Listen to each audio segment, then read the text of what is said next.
So in my opinion, 2022 was not my favorite year for silver. In fact, because of that, I found myself stacking a lot more gold than I normally would. For example, I picked up a lot of these 1/10 ounce Cougarans because I found them at a really good deal. And additionally, instead of buying 1 ounce silver rounds or silver eagles specifically, I bought these beautiful 1/4 ounce gold eagles. Now, the reason I picked these up is, again, because I found a really good deal on them for a low premium. And so, instead of buying silver, I was buying this because last year, buffaloes like these, the premiums were insane. And I'm not saying that premiums are back to where I like them to be. I would certainly like to see the premiums come down a little bit more. But last year in 2022, there was a time when these were $6 over spot.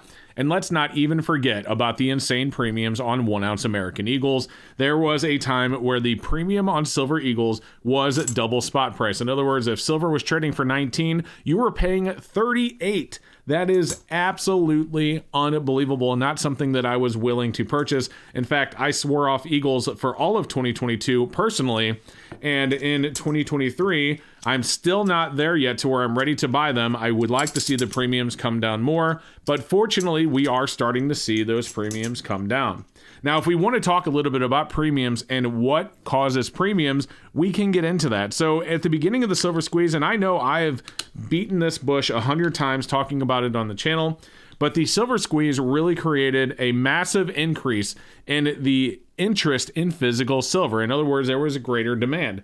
That demand led to the premiums, but one thing it did not do is lead to a higher spot price. So I did a video last week where I spoke with James from SD Bullion, and James had a lot to say about that. Physical silver sales don't really affect spot price at all. It's mostly paper and future contracts, etc., right? That's correct. In terms of the retail investment grade silver and gold products that you're buying or that anywhere in the world is buying, it doesn't really affect too much day to day the spot prices of silver and gold. I mean, there's a certain percentage of the higher net worth houses that move those products that do hedging on the COMEX, but the amount of futures contracts involved in proper price hedging is minuscule compared to the amount that's out there on the speculative side of things. So for the most part, day to day, what you see on spot price is the result of speculative bets, whether or not they're winning on the long or short side. Now, we had a comment, and I'm going to share this comment with you right now on the screen. This comment came from 1P4G. He said, James, you're wrong about the COMEX controlling the silver spot price. And the reason he said that is because in the video, we talked about the COMEX and the spot price. And I asked him if physical demand affected spot price, and James said no. Now continue, and then I'm going to show you James' response here. He says, James, you're wrong about the COMEX controlling spot price. Look at what happened to spot price when the Wall Street silver buying spree happened. Silver rushed to 30. Look what a couple of brothers did to the spot price in 1980. If everyone tomorrow just ordered a 1 ounce silver coin or round, spot would go through the roof. The COMEX can't control the supply and demand price. I just proved it. Sorry, James, you're wrong. Then I responded by saying that actually the silver rate spiked only temporarily. In fact, at the beginning of the silver squeeze, when all the hype was there, it jumped at open, and before it closed, it was under where it opened for the day. Throughout all the buying raids, quote unquote, the silver spot price remained calm and even dropped some. Meanwhile, the premiums were skyrocketing. In other words, those raids and the silver squeeze did almost nothing at all to the spot price other than the initial group of speculators that bought in because of the hype and quickly sold as soon as it jumped.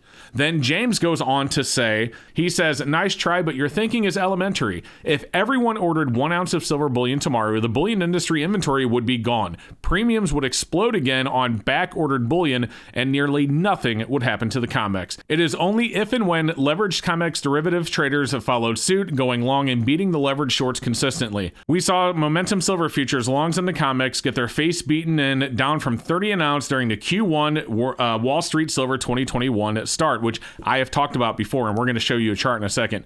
He also goes on to say the Hunts brothers didn't take their own advice, sticking with silver bullion, not derivatives, over the long pull. See our Hunt brothers SD Bullion video looking back to understand that era better.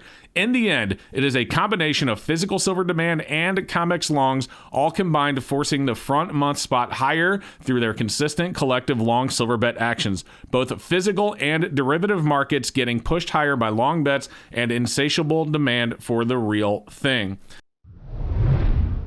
So let's go ahead and take a look at the charts here. You can look at this spot price right here. This is February 1st of 2021. We had 28.49. You haven't seen it get back to that point at all, going all the way back through the rest of the time. In fact, if we zoom all the way out and take a look at it from this perspective, you can see February 1st, 28.49, it pretty much stayed around where it was even before that. It was already into the 27s, and that's pretty much where it remained all throughout that time. Now, what happened in the meantime, while all this was going on, we were having all the silver raids, the silver squeeze was a big thing, everyone was talking about it. What you didn't see happen was the spot price skyrocket. What you did see happen where premiums absolutely skyrocket. And that's what I'm talking about. 1 ounce silver rounds, $6 over spot. Silver Eagles got up to 20 times, or $20 over spot, I should say, which was basically double face, depending on where you bought it. It was absolutely crazy, and it was really hard to swallow telling anyone to buy silver at that price. It just was. So hopefully we have seen the end of the raids and the whole silver squeeze movement. I'm not saying that Wall Street silver is going anywhere, and they're totally fine doing what they're doing. I don't have a problem with Wall Street silver. At the end of the day, we're all into the same thing, and that's silver stacking and believing in real money, which is precious metals like gold and silver, and not the fake fiat currency that the government continues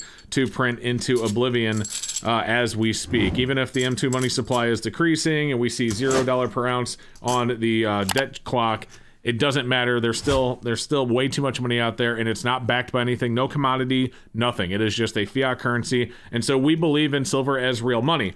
Now, I do hope that we continue to see premiums come down, but keep in mind we could see them reverse course and go up, and the way that happens is if spot price goes down. Now, I know that's kind of contradictory to what I've been saying that the reason the premiums come down is not because spot prices went up.